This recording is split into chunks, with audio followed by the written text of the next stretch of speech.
Salam sejahtera. Kita ingin mengucapkan tahniah syabas atas kemenangan Anwar Ibrahim ini.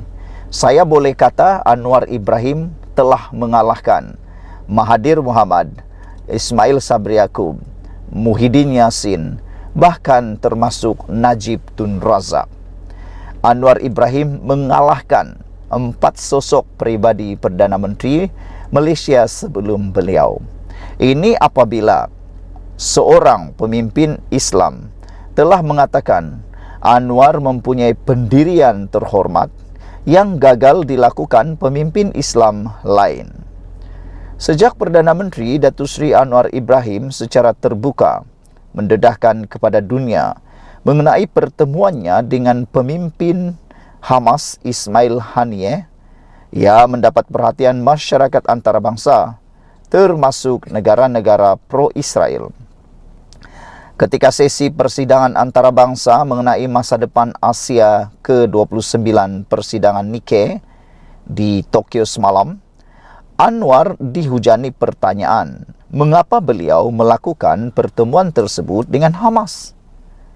Dalam persidangan itu, Anwar secara tegas mengatakan pertemuan itu bukan satu kesalahan, malah beliau berani mengakui pemimpin Hamas adalah rakannya.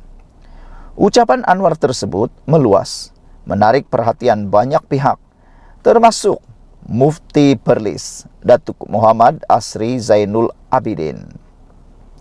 Muhammad Asri yang lebih dikenali sebagai Dr. Maza berkata, apa yang dilakukan oleh Perdana Menteri Malaysia ini sebenarnya telah merentasi kepentingan politik dirinya. Satu pendirian terhormat yang gagal diambil oleh pemimpin-pemimpin Muslim yang lain, tulis beliau. Semoga Allah memberikan kekuatan kepada beliau dan mengukuhkan langkah-langkah beliau, titipnya dalam satu hantaran di Facebook. Malaysia adalah antara negara lantang mengutuk kekejaman Zionis dan menyokong usaha ke arah penubuhan negara Palestin yang merdeka dan berdaulat. Saudara-saudara sekalian, dengan pengakuan daripada Dr. Maza, Mufti Perlis ini, maka terbukti Anwar Ibrahim jauh melebihi, jauh meninggalkan kekuatan, bahkan keberanian pemimpin-pemimpin Islam yang lain, termasuklah Tun Mahathir Mohamad. Meskipun Tun Mahathir Mohamad telah menjadi Perdana Menteri sebanyak 2 kali selama 22 tahun, tetapi beliau, menurut penganalisis ini, beliau kata Mahathir tidak dapat menandingi kehebatan Anwar dari segi memperjuangkan Islam di antara bangsa. Ini buktinya mudah apabila Anwar Ibrahim telah disenaraikan antara 10 pemimpin terbaik atau pemimpin Islam terbaik di dunia dan yang paling berpengaruh. Ini hanya dicapai, diiktiraf kepada Anwar Ibrahim. Pemimpin Islam yang lain tidak pernah diberikan pengiktirafan sedemikian rupa. Jadi kita nak ucapkan tahniah syabas kepada Anwar Ibrahim. Tapi itulah kadang-kadang kita pun Hairanlah kan, masih ramai lagi yang mencerca Anwar Ibrahim dengan pelbagai cercaan yang tak baik. Ada yang kata tidak memperjuangkan Islam, walhal Anwar Ibrahim sendiri telah diakui dunia dan telah diakui juga oleh Mufti Perlis ini sebagai mempunyai pendirian terhormat yang gagal dilakukan pemimpin Islam lain. Sekian dulu untuk kali ini. Jangan lupa share video ini, tinggalkan komen Anda. Kita jumpa lagi. Salam sejahtera. Ini berita paling teruk dan paling buruk malang yang diterima oleh Perikatan Nasional. Menurut UMNO, sudah ada tanda-tanda Perikatan Nasional nak melingkup. Kenyataan Mursyidul Ampas untuk meletakkan calon di kesemua kerusi milik ahli bersatu yang berpaling tada memberi petanda Perikatan Nasional bakal melingkup. Seperti yang saya sudah katakan dalam analisis saya semalam, saya kata selepas pengumuman oleh Mursyidul Ampas itu, yaitu mereka bersedia untuk meletakkan calon di 6 kawasan ahli parlimen yang berpaling tada, Saya kata, itu petanda bahawa PAS sudah tidak lagi meyakini kekuatan bersatu. Hal ini kerana bersatu telah kalah di PRK Kuala Kubu Baru baru-baru ini. Ada yang kata kalau calon PAS yang mungkin diletakkan di sana, besar kemungkinan mereka akan menang. Perikatan akan menang. Ditambah pula, ramai yang berpendapat dan bersetuju bahawa kekuatan sebenar Perikatan Nasional bukan pada bersatu, tetapi pada PAS. PAS memiliki akar umbi jentera yang kuat. Berbanding dengan Parti Bersatu, mereka tidak mempunyai akar umbi yang kuat. Bahkan, jentera mereka adalah jentera yang amat lemah menurut para netizen. Oleh sebab itulah, ramai yang menganggap PAS sudah tidak meyakini bersatu lagi.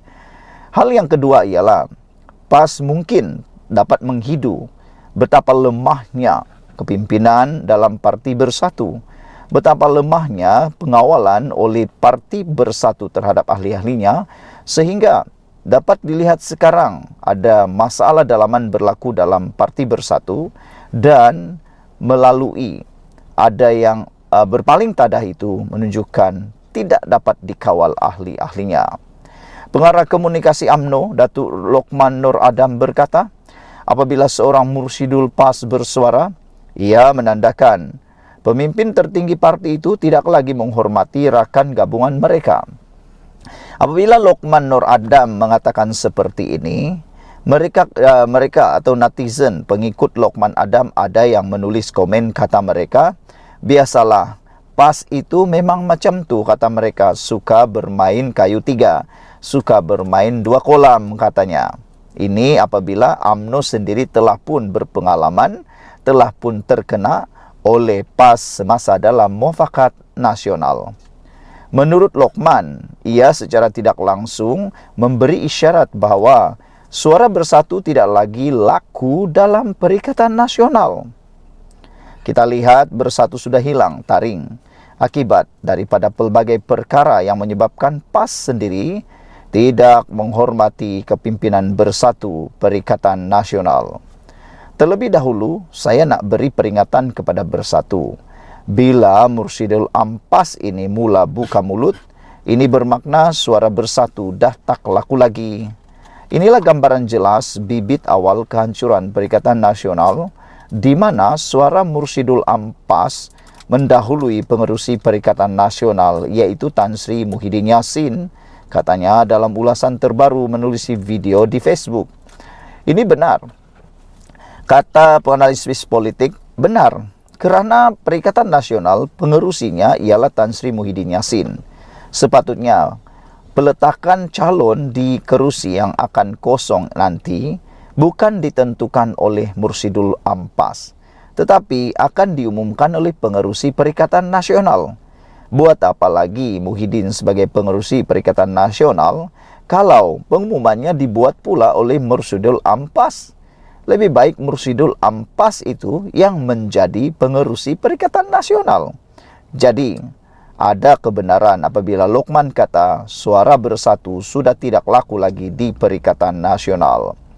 Terdahulu PAS menyatakan kesediaannya untuk meletakkan calon di 7 kerusi milik bersatu sekiranya pilihan raya kecil PRK diadakan.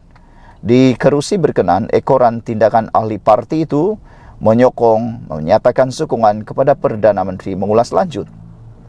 Lokman kata, kenyataan tersebut menandakan bahawa parti itu tamak haloba. Beliau berpendapat PAS tidak lagi meyakini rakan gabungannya mampu memberi saingan hebat kepada kerajaan perpaduan jika pilihan raya kecil diadakan di kerusi berkenaan. Ini jelas menunjukkan PAS dah tak hormat bersatu. Malulah Din, kata Lokman. Takkanlah nak biarkan semua kerusi yang sebelum ini dimiliki bersatu, tiba-tiba semua PAS nak bertanding. Dia nak rampas semua. Bayangkan betapa tamak halobanya PAS ini. Ini bermaksud bersatu ini pun sudah tidak diyakini boleh memberi cabaran kepada Barisan Nasional ataupun kepada Kerajaan Perpaduan di kerusi-kerusi yang telah mereka menangi sebelum ini. Saya juga rasa cukup heran kenapa kenyataan ini dikeluarkan oleh seorang yang begitu tinggi pangkatnya dalam PAS. Jarang Mursidal Ampas keluarkan kenyataan penting seperti ini, kecuali sudah berbincang dengan Presiden PAS itu sendiri. Ini tanda-tanda tak lama lagi Perikatan Nasional lingkup, ujarnya. Sekian dulu untuk kali ini. Jangan lupa tinggalkan komen Anda untuk isu kali ini. Selamat petang, salam sejahtera. Terima kasih karena bersama dengan saya di Nazlin Unity Channel. Saudara-saudara sekalian, hari ini kita digemparkan dengan pendedahan luar biasa yang berlaku di mahkamah. Sehingga ada netizen yang mula bertanya-tanya, benarkah Najib patut dipenjara? Atau patutkah Najib dibebaskan saja?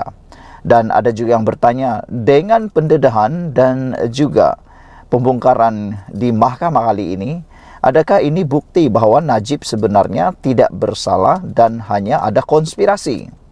Ini apabila peguam bela kata kes 1MDB iya atau ini bukan tanda tangan Najib. Jadi kalau bukan tanda tangan Najib, siapa punya tanda tangan? Siapa yang mewakili tanda tangan Najib? Ini memang membuatkan kita terfikir pelbagai perkara.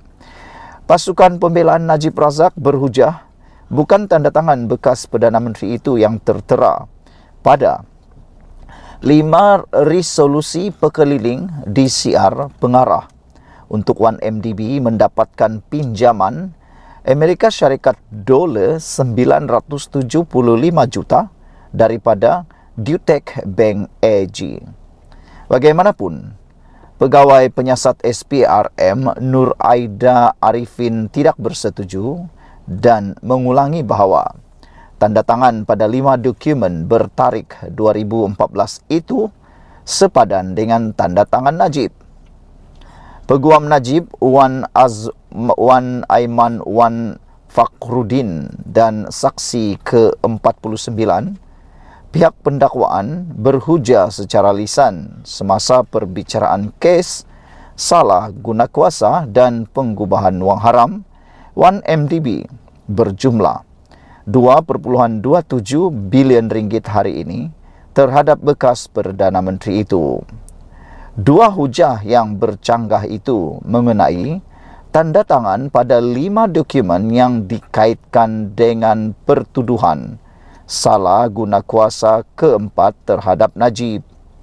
Pertuduhan keempat yang merupakan sebahagian daripada 4 dakwaan salah guna kuasa dan 21 pertuduhan pengubahan wang haram menuduh Najib menggunakan kedudukan badan awamnya ketika itu untuk mendapat suapan berjumlah 44,570,920 ringgit dan 70 sen.